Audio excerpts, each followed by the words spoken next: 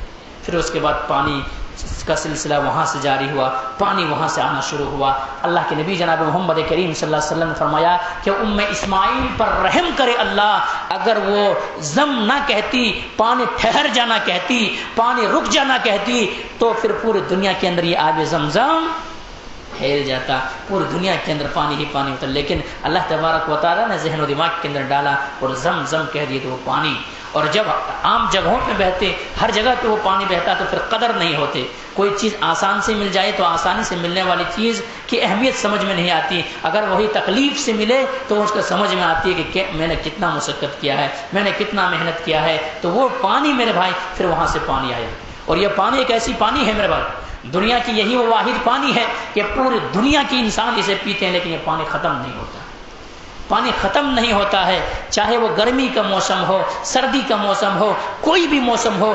کئی لاکھ حجاج کرام آتے ہیں، سب باٹل بھر بھر کے بھی لے کے جاتے ہیں، وہاں پہ نوش بھی کرتے ہیں، پانی پیتے بھی ہیں، لیکن پانی ختم نہیں ہوتا ہے۔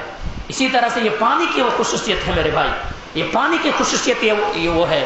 کیوں یہ خصوصیت نہ ہو؟ ایک ماں کی تڑپ ہے، ایک بچے کی بلبلاتے ہوئے، ایک پیغمبر کے بلبلاتے ہوئے وہاں پہ وہ چیز ہے، اسی لیے اللہ نے وہ برکت رکھا ہے، یہ پانی کی وہ طاقت ہے۔ اللہ اکبر! اگر کوئی شخص کچھ کھائے نہ، صرف پانی پیے، ہزاروں سال جی سکتا ہے۔ کچھ کھائے نہ، کھانے کی ضرورت نہیں، صرف یہ پانی ایسا بھوک کو بھی مٹاتا ہے اور پیاس کو بھی مٹاتا ہے، یہ واحد پانی ہے۔ آج یہ دوسرے پانی آپ پئیں تو کیا ہے، آپ کو پیاس تو مٹ سکتا ہے، بھوک نہیں مٹتا، لیکن یہ پانی ایک واحد ایسی پانی ہے، اگر یہ پانی کو اگر کوئی پیے انسان تو موٹا بھی ہوتا ہے، بھوک بھی مٹتا ہے، پیاس بھی مٹتا ہے۔ یوں ہی نہیں میرے بھائی، بلکہ یہ پانی ایک ایسی پانی ہے کہ اگر اس پانی کو ہزاروں سال تک کسی کے اندر بند کر کے رکھ دیا جائے، کوئی باٹل وغیرہ میں رکھ دیا جائے تو وہ خراب نہیں ہوں گے۔ اس لیے آب زمزم کا پانی جو ہوتا ہے اس میں اسپائر لکھا ہوا نہیں آتا ہے، کیوں؟ اسپائر ہے ہی نہیں، یہ قدرتی چیز ہے۔ آج دنیا کی تمام کیمیکل استعمال کیا جاتا ہے، کیا کیا مشین لگایا جاتا ہے، لیکن بسلیری پانی کے نام سے، دیگر پانی کے نام سے، لیکن 1 منتھ سے 2 منتھ تک اس کے اندر کیڑے لگنا شروع ہو جاتا ہے، پانی کے اندر ذائقہ بدلنا شروع ہوتا ہے۔ لیکن اللہ تبارک و تعالیٰ اس پانی کے اندر وہ برکت رکھا ہے، ہزاروں سال تک آپ رکھ دیں اس پانی کو، یہ پانی خراب نہیں ہوں گے۔ تو یہ پانی ہے، کیوں؟ یہ مصیبت اور پریشانی کے وقت آیا ہوا پانی، اس لیے پانی کی قدر ہے، یہ اہمیت ہے۔ تو میرے بھائی، پھر وہاں سے اللہ تبارک و تعالیٰ نے یہ انتظام کر دیا انتظام کر دیا۔ ابراہیم علیہ السلام پھر سے دعا کرتے ہیں، رب اجعلنی مقیم الصلاۃ ومن ذریتی ربنا وتقبل دعا، ربنا وتقبل دعا، ربنا انی مقیم الصلاۃ، اے اللہ مجھے تو نمازی بنا دے اور میرے اولاد کو نمازی بنا دے، میرے اولاد کو نمازی بنا دے۔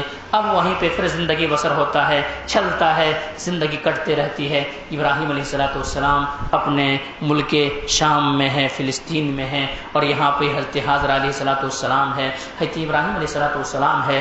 وہاں سے چند لوگوں کا گزر ہوتا ہے کہ سروں پہ کیا ہے، پرندے مڈلا رہے ہیں۔ اب یہ مڈلاتا ہوا ان چیزوں کو دیکھ کر کے اب لوگ سمجھ جاتے ہیں کہ چونٹی وہیں آتی ہے جہاں پر شکر ہو، وہاں پہ پرندے وہیں آتے ہیں جہاں پہ آدمی بسا ہوا ہو، بھلا آدمی ہی نہ ہو وہاں آج تک تو ہم نہیں دیکھتے تھے ایسے مڈلاتے ہوئے، چلو جا کے پتہ کرتے ہیں۔ آخرکار قافلہ والے آ کر کے پتہ کرتے ہیں، واقعی معنوں میں، حقیقی معنوں میں ان کی سوچ کے مطابق وہاں پہ پانی ہے، وہاں پہ حضرت حاضرہ علیہ السلام ہے، ابراہیم علیہ السلام، اسماعیل علیہ السلام ہے۔ وہاں آ کر کے اجازت طلب کرتے ہیں، پوچھتے ہیں کہ آخرکار ہم بھی یہاں رہنا چاہتے ہیں، ہم بھی یہاں پڑاؤ ڈالنا چاہتے ہیں۔ ابراہیم علیہ السلام کی زوجہ حضرت اسماعیل علیہ السلام کی ماں کہتی، یہاں تم لوگ پڑاؤ کو ڈال سکتے ہو، رہ سکتے ہو، لیکن پانی کا قبضہ میرے اوپر ہوں گے، پانی پر تمہارا کوئی قبضہ نہیں۔ ہاں استعمال کے لیے استعمال کر سکتے ہو، پانی کا قبضہ ہمیں رہیں گے، پانی کے ذمہ دار ہمیں رہیں گے۔ تو یہ چیز آخرکار وہاں پہ بستی آباد ہو جاتی ہے، بستی آباد ہو جاتی ہے۔ اب اصل آزمائش شروع ہوئی ہے۔ جو قربانی ہم اور آپ جو پھیر رہے ہیں جانور کے گلے میں چھری، یہ قربانی واقعی معنوں میں تاریخ نے دیکھا اس منظر کو، قرآن نے اس بات کو ریکارڈ کیا۔ اللہ تبارک و تعالیٰ نے آنے والے نسلوں کو لیے اس چیز کو قرآن مقدس کے اندر نازل کر دیا کہ اب یہاں سے قربانی کیا، یہ قربانی ہے، یہ قربانی، یہ وادی زیزرا کے اندر چھوڑ کے آئی یہ عام۔ اب سب سے بڑی قربانی کیا؟ اسماعیل علیہ السلام کی عمر ابھی کیا ہے، دوڑ دھوپ کو پہنچے ہیں۔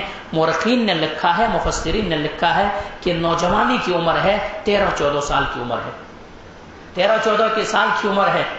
اب ابراہیم علیہ السلام کے خواب میں آ جاتا ہے، فلما بلغ معه السعي قال يا بني اني ارى في المنام اني اذبحك فانظر ماذا ترى، فانظر ماذا ترى۔ ابراہیم علیہ السلام کے ہم سفر ابراہیم علیہ السلام کے ساتھ چلنے کی عمر کو یہ بچہ پہنچتا ہے۔ ابراہیم علیہ السلام خواب میں دیکھتے ہیں کہ میں اپنے بیٹے کو ذبح کر رہا ہوں، اپنے بیٹے کو ذبح کر رہا ہوں۔ کئی بار مسلسل خواب آتے ہیں اور انبیاء کرام کے خواب سچا ہوا کرتا ہے، انبیاء کرام بھی کے خواب بھی سچا اور صادق ہوا کرتا ہے۔ ابراہیم علیہ السلام اسماعیل علیہ السلام کے پاس پہنچ جاتے ہیں۔ آج کا بیٹا ہوتا تو کیا جواب دیتا معلوم؟ آج کا بیٹا ہو، ایک تو آپ جب میں بچہ تھا ایسے وادی زیزرا کے اندر آپ چھوڑ کے چلے گئے، آپ کو ہوش و حواس نہیں ہے، آپ اپنے زندگی کاٹ رہے ہیں، ہم اپنے زندگی کیسی مصیبت میں ہماری زندگی کٹی ہے، کیسے پریشانی میں ہماری زندگی کٹی ہے کہ آپ کو معلوم بھی ہے کہ آپ نے پوچھا بھی، آپ مجھے تو ایسی اس بے یار و مددگار چھوڑ کے چلے گئے۔ آج کے اولاد ہوتے تو یہ جواب دیتے، بلکہ آگے بڑھ کر کے کچھ دھکا مکا بھی کر دیتے، لیکن وہ تو پیغمبر کے بیٹے ہیں اور پیغمبر بننے والے ہیں اور رب سے مانگا ہے رب حب لی من الصالحین، تو رب تبارک و تعالیٰ ویسے نافرمان بیٹے کیسے عطا کرے۔ آخرکار وہاں پہ ابراہیم علیہ السلام پہنچ جاتے ہیں اور کہتے ہیں کہ ابراہیم علیہ السلام اسماعیل علیہ السلام کو کہتے ہیں، فلما بلغ معه السعي قال يا بني اني فرملامي اني اذبحك فانظر ماذا ترى، اے میرے بیٹے، میرے فرزند عزیز، میں تمہیں اپنے ہاتھوں سے ذبح کر رہا ہوں، فانظر ماذا ترى، بتا کہ تیری رائے کیا ہے، تو کیا کہتا ہے، تو کیا مشورہ دیتا ہے، ذرا دو تو صحیح۔ ابراہیم علیہ السلام کی وہ فرزند عزیز اسماعیل علیہ السلام کہتے ہیں، یا ابت فعل ما تؤمر، یا ابت فعل ما تؤمر ستجدونی ان شاء اللہ من الصابرین۔ اے والد محترم، ابو جان، آپ کو اللہ کی جانب سے جو حکم ملا ہے، آپ بلا چوچو چرا آپ اس حکم کو تسلیم کریں، آپ اس حکم کو مانیں، میرے گردن حاضر ہے، آپ تیار ہوں، آپ مجھے قربان کریں، کوئی بات نہیں ہے، آپ مجھے صبر کرنے والوں میں سے پائیں گے، میں صبر کروں گا، آپ قربان کیجئے مجھے۔ اللہ اکبر، اللہ اکبر۔ اب حیران و ششتر ہے۔ مزید آپ حضرات کے سامنے کچھ تاریخی واقعات رکھ سکتا تھا کیونکہ بات کو سمجھنے میں آسانی ہوتی۔ اب وہاں سے حضرت ابراہیم علیہ السلام اپنے بیٹے کو لے کر کے مینا کی طرح بڑھے ہیں۔ مینا، جمرہ عقبہ، جمرہ وسطیٰ اور جملہ اولا آخر یعنی 3 جمروں پہ جو کنکریاں ماری جاتی ہے، ابراہیم علیہ السلام ہی کی یہ سنت ہے۔ ابراہیم علیہ السلام اپنے فرزند عزیز کو لے کر کے، اسماعیل کو لے کر کے وہاں سے مینا کی طرف بڑھتے ہیں، پہلی سیڑھی پہ قدم رکھتے ہیں، پہلی جگہ پہنچتے ہیں تو وہاں پر ابراہیم علیہ السلام کی زوجہ ہماری اور آپ کی ماں ہاجرہ کے پاس شیطان پہنچ جاتے ہیں۔ شیطان پہنچ جاتے ہیں اور کہتے ہیں کہ تمہیں پتہ بھی ہے، تمہیں علم بھی ہے کہ آخر اسماعیل کو ابراہیم علیہ السلام کہاں لے کر کے جا رہے ہیں؟ ہاجر علیہ السلام کہتی ہے کہ ایک باپ کہاں لے کر کے اپنے بیٹے کو کہاں لے کر کے جا سکتا ہے؟ لے کے جا رہے ہوں گے کہیں؟ بولے نہیں، بات یہ نہیں ہے، بات کچھ اور ہے۔ بات یہ ہے کہ تمہارے فرزند، تمہارے بیٹے اسماعیل علیہ السلام کو ذبح کرنے کے لیے لے کے جا رہے ہیں، ذبح کرنے، قربان کرنے کے لیے لے کے جا رہے ہیں۔ دھتکارتی ہے یہ۔ کیا کوئی باپ اپنے بیٹے کو ذبح کر سکتا ہے؟ ایسا ہو بھی سکتا ہے کبھی؟ اب یہ شیطان کہتا ہے کہ نہیں کر سکتا ہے، لیکن یہاں پہ حکم اللہ ہے، اللہ کی جانب سے حکم ملا ہے۔ تب حاجرہ علیہ السلام کہتی ہے کہ آخرکار اگر اللہ رب العالمین کو حکم ہے تب تو کوئی مسئلہ نہیں ہے، کوئی مسئلہ نہیں، اور وہاں پہ کنکریاں مارتی ہے، چل بھاگ یہاں سے شیطان، تو بہکانے کی کوشش کر رہا، وہاں ناکام ہوئے شیطان۔ اب اسماعیل علیہ السلام کے پاس پہنچ جاتے ہیں۔ اسماعیل پتہ بھی ہے کہاں لے کے جا رہے ہیں؟ کہاں جا رہے ہیں پتہ بھی تمہیں؟ کچھ بھی نہیں، لے کے جا رہے ہیں کہاں؟ نہیں، تمہیں ذبح کرنے کے لیے لے کے جا رہے ہیں۔ بڑا ظالم، کوئی باپ اپنے بیٹے کو ذبح کر سکتا ہے؟ ایسا ہوا بھی کبھی؟ دنیا نے ایسا دیکھا بھی نہیں ہوا ہے۔ لیکن بات یہ ہے کہ یہاں اللہ کا حکم ہے، اللہ کا حکم ہے۔ اب کہتا جب اللہ کا حکم ہے تو میرے ایک جان نہیں، میرے کئی جان ہو، سب قربان کرنے کے لیے ہم تیار ہیں۔ پھر وہاں سے اسماعیل علیہ السلام کنکریاں مارتے ہیں اور وہاں سے تھتکارتے ہیں، وہاں سے بھگاتے ہیں۔ اب لاسٹ میں باپ کے پاس پہنچے ہیں، ابراہیم علیہ السلام کے پاس، کہ ابراہیم کیا کچھ خبر بھی ہے، کچھ پتہ بھی ہے؟ بڑھاپے کا سہارا ہے، بڑھاپے کی لاٹھی ہے، یہ تمہارے لخت جگر اور نور نظر ہے، اس کو قربان کرو گے؟ اس کی جگہ پہ کوئی دوسری چیز قربان کرو، چھوڑو، جان دو، رفع رفع کرو۔ ابراہیم علیہ السلام وہاں پہ کنکریاں مارتے ہیں، تو کنکریاں مارنے کے بعد ایسا ہوتا ہے پھر شیطان ناکام ہو کے لوٹتے ہیں۔ تو یہ وہ سنت ہے میرے بھائی، آج تک جب تک کہ ایک حاجی وہاں جا کر کے، مینا میں جا کر کے جب تک کنکریاں نہ مارے ان کی حج مکمل نہیں ہوگی۔ آج تک ایک حاجی جب تک وہاں صفا اور مروہ میں جس طرح سے حضرت حاجرہ علیہ السلام چکر لگا رہی تھی، دوڑ رہی تھی، تڑپ رہی تھی اور بیار و مددگار دوڑ رہی تھی، اس طرح سے جا کر کے ایک حاجی جا کر کے چکر نہ لگا لے، دوڑ نہ لگا لے، ان کے حج مکمل نہیں ہوں گے، ان کے حج مکمل نہیں ہوں گے۔ تو یہ چیز ہے، آخرکار مینا میں پہنچ جاتے ہیں اور ابراہیم علیہ السلام اپنے فرزند عزیز اسماعیل علیہ السلام کو وہاں پہ لٹا دیتے ہیں۔ اللہ نے قرآن مقدس کے اندر کہا ہے تاللہ لاکیدن اصنامکم بعد ان تولوا مدبرین۔ اللہ تبارک و تعالیٰ نے کہا کہ دونوں تیار ہو گئے، دونوں تیار ہو گئے، مطیع ہو گئے، فرما بردار ہو گئے، اور اللہ رب العالمین کی راہ میں قربان کرنے کے لیے تیار ہو گئے۔ لٹا دیے پیشانی کے بل لٹا دیے۔ اب تاریخ سناٹا ہے، چھایا ہوا ہے، پورے دنیا کی منظر سکوت اختیار کیے ہیں۔ آج کیسا یہ منظر ہے؟ آج ایک باپ اپنے بیٹے کے گردن میں چھری چلائے گا، یہ کیا معاملہ ہے؟ پوری حیران و سستر ہے۔ ابراہیم علیہ السلام چھری چلانے کی کوشش کرتے ہیں، چھری اتنا تیز ہے پتھر کٹ جائے، لیکن ابراہیم علیہ السلام چھری چلا رہے ہیں، بیٹے اسماعیل علیہ السلام کی گردن میں چھری نہیں چل رہی۔ کیوں؟ اللہ تبارک و تعالیٰ کے حکم ہر چیز مانتا ہے، ہر چیز مانتا۔ آگ کا کام کیا تھا؟ جلا دینا، لیکن ابراہیم علیہ السلام کے لیے حکم دیا گیا کہ بردم و سلام علی ابراہیم، جلانا نہیں، صحیح سلامت ہونا۔ کبھی پانی کا کام ہوتا ہے ڈبو دینا، لیکن موسیٰ علیہ السلام کیسے اس سے نکل گئے۔ کبھی چھری کا کام ہوتا ہے کاٹنا، لیکن چھری کی صلاحیت بھی اللہ چھین لیا ہے، اب طاقت نہیں ہے۔ آخرکار ابراہیم علیہ السلام چھری چلا رہے ہیں، چل نہیں رہا گردن پہ۔ اللہ تبارک و تعالیٰ نے ارشاد فرمایا، اللہ تبارک و تعالیٰ قرآن مقدس کے اندر اس بات کو ارشاد فرمایا ہے، اللہ تبارک و تعالیٰ قد صدقت الرؤیا انا كذلك نجزي المحسنين ونادینا ان یا ابراہیم قد صدقت الرؤیا انا كذلك نجزي المحسنين۔ اے ابراہیم، تم نے اپنے خواب کو سچا کر دکھایا، تم نے اپنے خواب کو سچا کر دکھایا۔ قد صدقت الرؤیا انا کذالک نجزی المحسنین، اور ہم نیکوکاروں کو اسی طرح بدلہ دیتے ہیں، نیکی کرنے والے نیکیاں کو ضائع نہیں کرتے، برباد نہیں کرتے، اسی طرح سے بدلا دیتے ہیں۔ وَفَدَيْنَاهُ بِذِبْحٍ عَظِيمٍ، اور اللہ تبارک و تعالیٰ نے اسماعیل علیہ السلام کی جگہ پہ کیا ہے، ایک دمبا بھیجا، اور وہاں پہ حضرت ابراہیم علیہ السلام دمبا کی قربانی کی۔ تو یہ ہے قربانی اصل، یہ ہے قربانی اصل کہ پوری زندگی بھر قربانیوں میں کٹی ہے حضرت ابراہیم علیہ السلام کی۔ اور اللہ تبارک و تعالیٰ نے کہا ہے ان ھذا لہو البلاغ المبین، اور یہ بہت بڑی آزمائش تھی، بہت دل گردے کی بات تھی یہ۔ آج ہم اور آپ کیا گردن کٹائیں گے، ہم اور آپ کیا گردن کٹائیں گے؟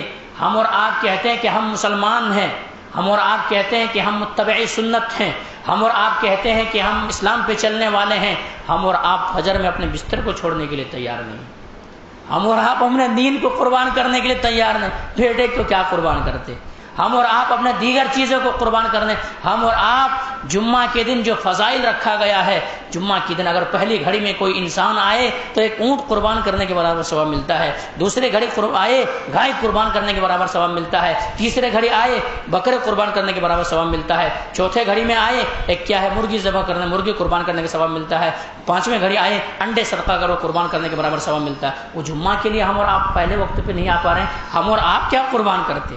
وہ ابراہیم علیہ السلام تھا، اسی لیے ابراہیم علیہ السلام نے کہا وَفَدَيْنَاهُ بِذِبْحٍ عَظِيمٍ، اور ابراہیم علیہ السلام جو ہے، ابراہیم علیہ السلام کے لیے اللہ تبارک و تعالیٰ نے کیا ہے ایک دمبا بھیج دیے، دمبا کو قربانی دی۔ ان ھذا لہو البلاغ المبین، اور یہ بہت بڑی آزمائش تھی لیکن اس کے اندر بھی مکمل اتر گئے۔ وَتَرَكْنَا عَلَيْهِ فِي الْآخِرِينَ، اور یہ چیز اللہ تبارک و تعالیٰ نے باقی رکھا ہے قربانی کو۔ تو یہ قربانی کیا ہے میرے بھائی؟ قربانی دو پیغمبر کی سنت ہے، ایک تو ہمارے اور آپ کے نبی جناب محمد کریم صلی اللہ علیہ وسلم کی سنت، دوسرے حضرت ابراہیم علیہ السلام کی سنت ہے۔ اب ہمیں اور آپ کو قربانی میں کیا کرنا چاہیے؟ قربانی کے لیے قبولیت کے لیے سب سے پہلے ہم اور آپ کو جو اخلاص کے ساتھ یہ نہ ہو کہ ہم قربانی نہیں کریں گے تو ہمارے بچے کیا کھائیں گے، ہم قربانی نہیں کریں گے تو محلے والے کیا بولیں گے، ہم قربانی نہیں کریں گے تو ہمارے ریلیشن کیا بولیں گے، یہ نہیں، بلکہ ہم قربانی کر رہے ہیں اللہ رب العالمین کو خوش کرنے کے لیے، اور ہمارا اور آپ کا ایک ہی جملہ ہو، ہمارا آپ کا ایک ہی اعلان ہو، ہمارا آپ کا ایک ہی پکار ہو، قل ان صلاتی ونسکی ومحیایا ومماتی للہ رب العالمین، میری نماز، میری قربانی، میرا جینا، میرا مرنا سب اللہ رب العالمین کے لیے۔ تو قربانی کے لیے، قربانی قبولیت کے لیے سب سے پہلے نیت کا درست ہونا، اخلاص کے ساتھ نیت۔ اسی طرح سے قربانی کے لیے جو جانور میں اور آپ خرید رہے ہو اس کو ذرا دیکھ لیا جائے، جانور کیا مصنع ہو۔ مصنع کا مطلب کیا ہے؟ یعنی دودھ کے دانت ٹوٹ جانے کے بعد دوسرا دانت آیا ہوا ہو، دانتا ہوا جانور ہو، وہ ہونا چاہیے۔ تیسری چیز کیا ہے؟ تیسری چیز قربانی کے لیے جو ہے وہ جانور 4 عیوب نہیں پائے جاتے، اس کے اندر 4 عیب سے پاک ہو۔ مثلا کانا ایسا جس کا کانا پن ظاہر ہو، ننگڑا جس کے ننگڑا پن ظاہر ہو، بیماری جس کے بیماری ظاہر ہو، اور اسی طرح سے ایسا کمزور لاگر جانور جس کے ہڈی میں گودا نہ ہو، ایسی جانور اگر کریں گے تو وہ قابل قبول نہیں ہے۔ تو یہ چیز ہے۔ اسی طرح سے قربانی جو میں اور آپ کریں گے وہ نماز عید سے کے بعد ہو، نماز عید سے پہلے اگر کوئی قربانی کریں گے تو وہ قابل قبول نہیں ہے۔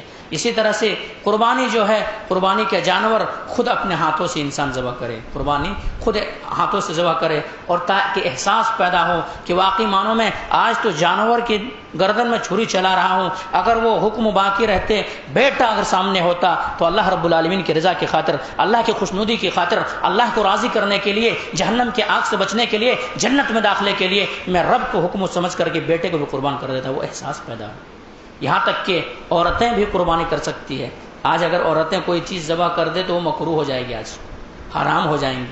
حالانکہ کیا ہے، حضرت ابو موسیٰ اشعری رضی اللہ تعالی عنہ اپنے بیٹیوں کو حکم دیتے تھے کہ ایسا کیا جائے کہ کیا ہے، قربانی خود اپنے ہاتھوں سے کیا جائے۔ اللہ کے نبی جناب محمد کریم صلی اللہ علیہ وسلم جب قربانی کرتے، اما عائشہ رضی اللہ عنہا چھری تیز کر کے لاتی تھی۔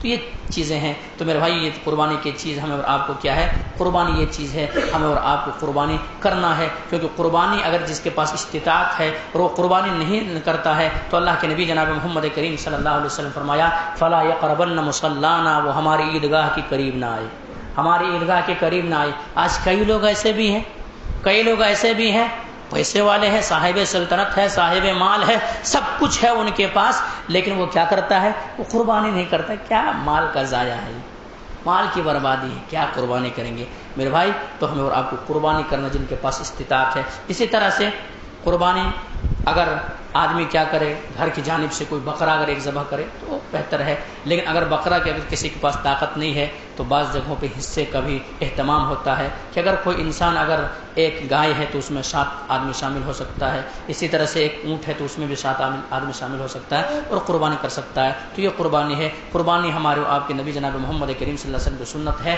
حضرت ابراہیم علیہ السلام کی سنت ہے، یہ چیز ہے۔ الحمدللہ قربانی کی نماز اگر ہمیں اور آپ کو اللہ نے زندہ رکھا تو انشاءاللہ قربانی کی نماز جو ہے، نماز اتوار کے دن انشاءاللہ پڑھیں گے، تو ہم اور آپ کیا کریں؟ اس کے لیے تیاری کریں۔ یہ ایام ہمیں اور آپ کو جو ملا ہے میرے بھائی، آج بھی ہم اور آپ ہوش کے ناخن نہیں لے رہے ہیں، خوش فہمی میں مبتلا ہے۔ یہ ذی الحجہ کا مہینہ چل رہا ہے، اس کی اتنا فضائل ہے، اتنا اہمیت ہے، اتنا فضیلت ہے۔ اللہ کے نبی جناب محمد کریم صلی اللہ علیہ وسلم فرمایا، ایام الدنیا ایام العشر، یہ دنیا میں سب سے بہترین دن ہے، اور ان ایام میں کیے جانے والے اعمال اللہ رب العالمین کو بہت پسند ہے، بہت محبوب ہے، لیکن ان ایام میں بھی ہم اور آپ نمازوں سے دور ہیں، ان ایام میں بھی ہم اللہ رب العالمین کی عبادت سے دور ہیں، تو پھر میرے بھائی پھر ہم اور آپ کیا کر رہے ہیں؟ تو ہم اور آپ ابھی ایک ہی دن ہوا ہے، ابھی بھی ہمارے اور آپ کے پاس ابھی 9 دن بچا ہوا ہے کہ ہم اور آپ کیا کریں؟ اس سے فائدہ اٹھائے، نوافل کا اہتمام کریں، تکبیرات بلند آواز سے کہیں بھی چلتے پھرتے پڑھے،